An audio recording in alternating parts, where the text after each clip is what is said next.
ladies and gentlemen. Not sure if Harold Hill ever came to Hamilton to build a boys band, but he did go to Iowa, and he left us a lot of great music from that musical. We hope you enjoyed it.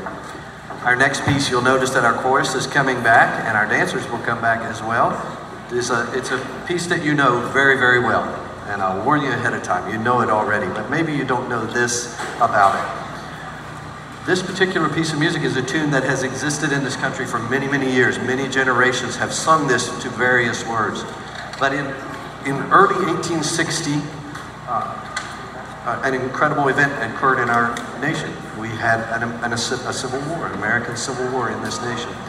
And at the beginning of this war, at the first Battle of Bull Run, Mrs. Julia Ward Howe was sitting on her balcony on a hotel on Pennsylvania Avenue, just down the street from the White House. And she watched as the Grand Army of the Potomac was marching off to the first land battle of the Civil War. She was struck by the fact that many of the soldiers that she saw marching away were young boys. Many were older men, few of whom could really be called soldiers. And she worried about what would happen. History tells us what did happen that day. Those who were in Washington, D.C. society got in their wagons and got their picnic baskets, and they went out to watch and thought that to put the rebels down very quickly and the war would be over. But that was not to happen.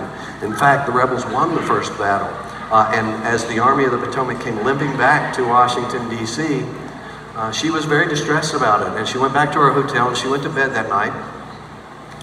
And the next morning when she woke up, she found on her bedside table that in the night, she had arisen and written, without her knowledge, in her sleep, she had gotten up and written the words that would become the Battle Hymn of the Republic.